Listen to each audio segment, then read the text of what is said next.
Makanya kita menjadi pertanyaan kami, kira-kira penyidik apain sih terhadap motor itu? Diapain? Kita tunggu besok jawabannya.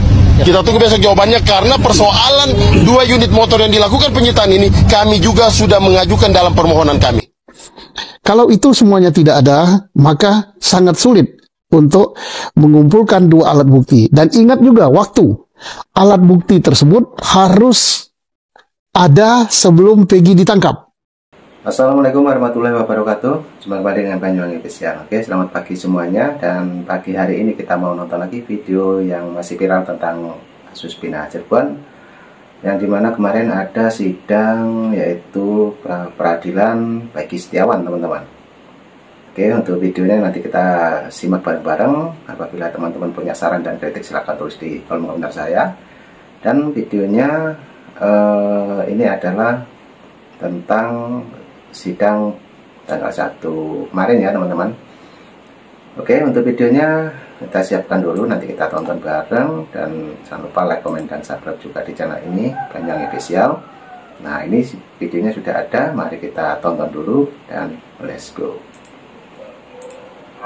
Setelah sebelumnya sempat mangkir dalam sidang pra-peradilan Peggy Setiawan, kini tim kuasa hukum dari Polda Jabar memenuhi panggilan Pengadilan Negeri Bandung pada Senin 1 Juli 2024. Terlihat tim kuasa hukum Polda Jabar datang ke PN Bandung sekitar pukul 8:40 waktu Indonesia Barat.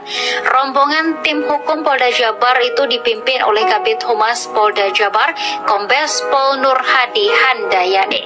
Sementara itu dari tim kuasa hukum Peggy, mereka tiba di PN Bandung berselang 10 menit kemudian. Terlihat dari pihak Peggy ada ibu kandungnya Kartini yang ikut hadir. Di sisi lain nampak sejumlah pendukung Peggy juga sudah mulai berdatangan sejak pagi tadi. Di area luar pengadilan terlihat spanduk dengan foto Peggy yang dipenuhi tanda tangan masyarakat. Kenapa didiamkan? Dan penyitaan barang bukti juga itu harus disertai dengan surat penyitaan barang bukti. Tapi pada saat penyitaan barang bukti itu tidak ada surat penetapan barang bukti atau surat penyitaan barang bukti, dan tidak seizin Pengadilan Negeri. Lebih kami tekankan bahwa lebih kepada 2016 pada saat dilakukan penyitaan 2 unit motor rusak turun mesin, itu sama sekali tidak diberikan surat apa-apa, tapi yang kemudian motor itu tetap dibawa. Sampai hari ini tidak ada bukti suratnya bahwa kepolisian melakukan penyitaan terhadap 2 motor tersebut. Pertanyaan kami, di mana kira-kira bukti itu sekarang? Di mana bukti itu sekarang? Karena bukti tersebut juga tidak dimasukkan di dalam 8 terpidana ini sebagai alat bukti, nggak masuk itu juga. Makanya kita menjadi pertanyaan kami, kira-kira penyidik apain sih terhadap motor itu? Diapain? Kita tunggu besok jawabannya. Kita tunggu besok jawabannya, karena persoalan 2 unit motor yang dilakukan penyitaan ini kami juga sudah mengajukan dalam permohonan kami. Kira-kira seperti itu. Terus ini apa yang ya, diajukan? ini satu lagi ya, satu lagi. Ini simpel saja sebetulnya, ya.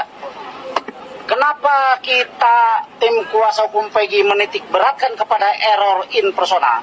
Ya.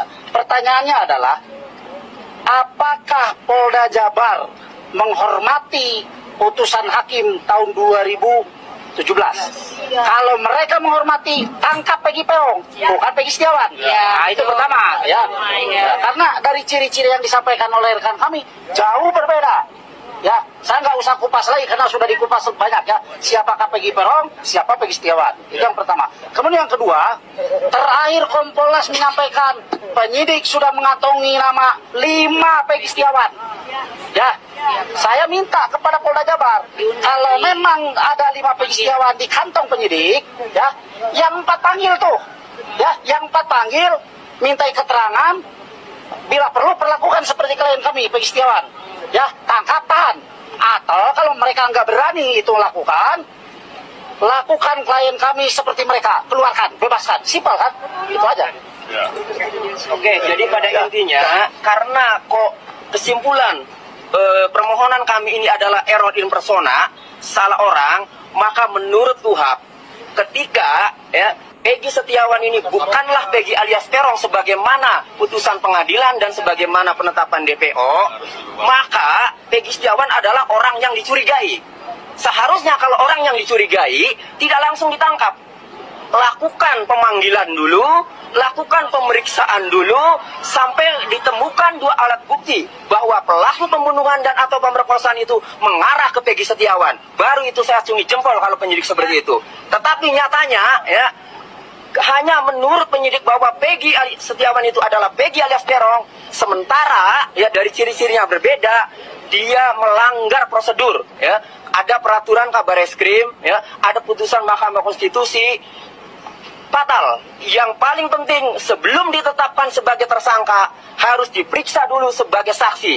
Nyatanya ini langsung ditangkap kemudian ditetapkan sebagai tersangka. Itu jadi error in persona, tetapi tidak dilakukan pemanggilan dulu, tidak dilakukan pemeriksaan dulu sebagai saksi, langsung ditetapkan sebagai tersangka. Ditangkap kemudian ditetapkan sebagai tersangka. Kita tunggu besok jawaban apa yang membuat penyidik, alat bukti apa yang membuat penyidik menetapkan klien kami yang jelas-jelas Peggy Setiawan bukan Peggy alias Peron kemudian menjadi tersangka. Demikian. Ya, apa yang akan dihadirkan untuk menjadi alat bukti nanti untuk mengatakan bahwa ini Peggy ini salah tangkap? Oh itu nantilah, nantilah nggak bisa kita buka itu nanti bocor. Nanti ada kejutan berikutnya, kejutan berikutnya di pengadilan nanti. Hanya yang saya mau katakan begini, bahwa dengan pernyataan termohon tidak akan menghadirkan saksi, menurut kami itu sangat bagus banget buat kami. Karena keuntungan besar buat kami. Karena sekarang saksi itu merupakan satu alat bukti.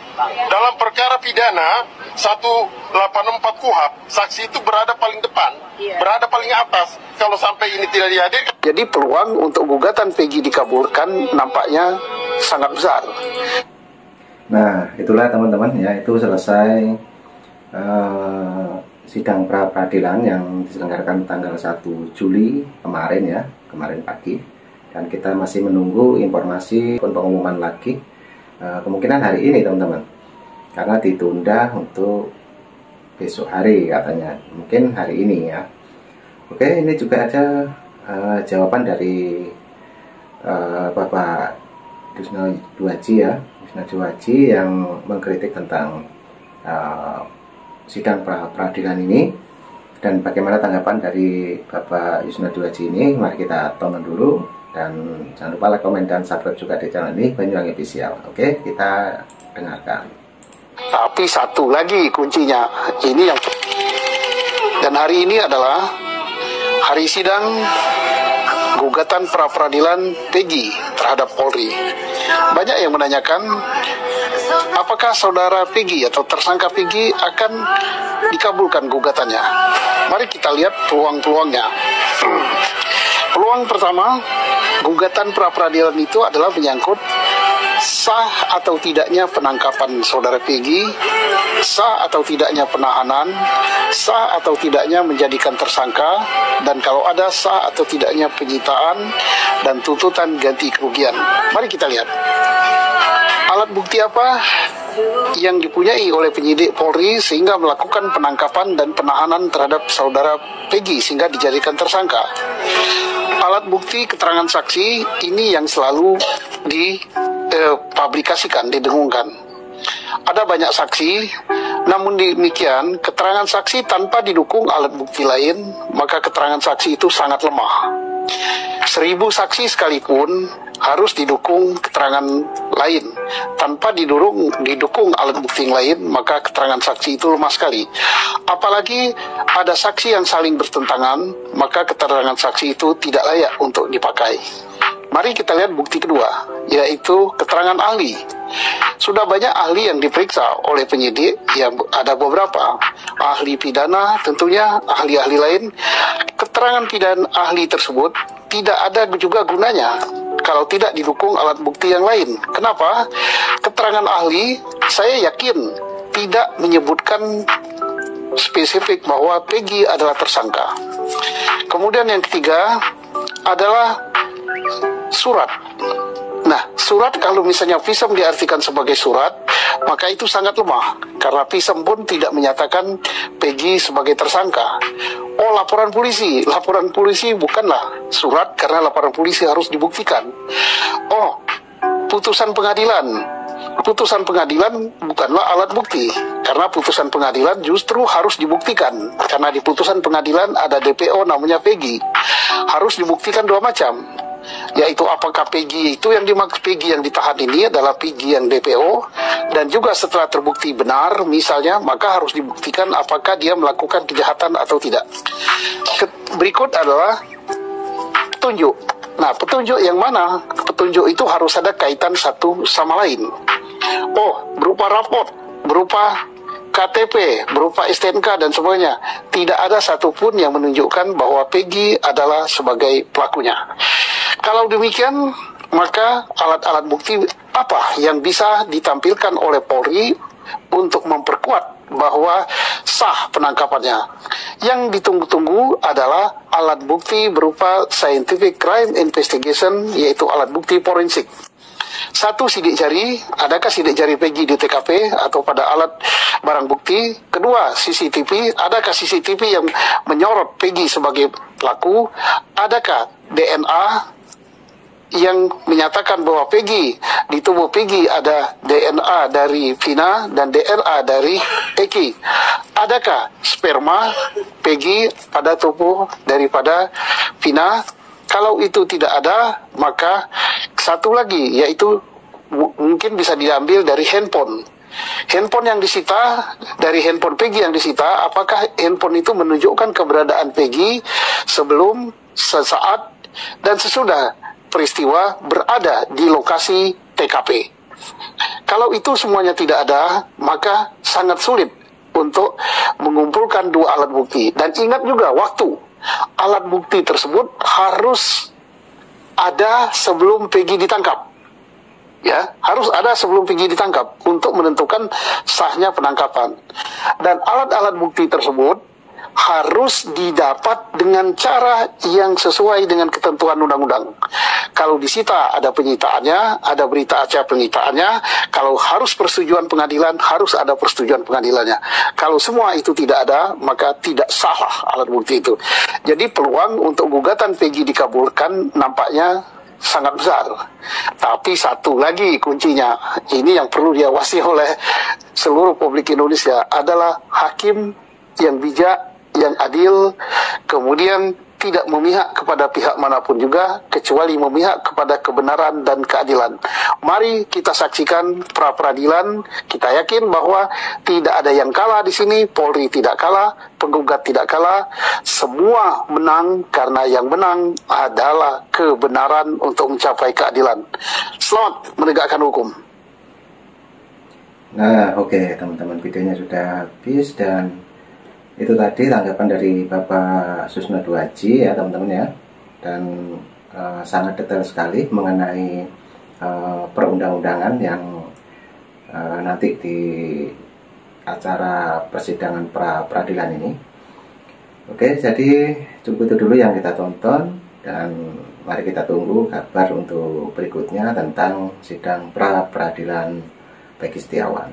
Jadi yang kemarin sudah selesai tanggal 1 dan dilanjutkan mungkin tanggal 2 untuk hari ini. Oke, cukup itu dulu. Selamat pagi semuanya, salam sehat, dan sampai jumpa di video saya selanjutnya. Assalamualaikum warahmatullahi wabarakatuh. Thank you, bye-bye.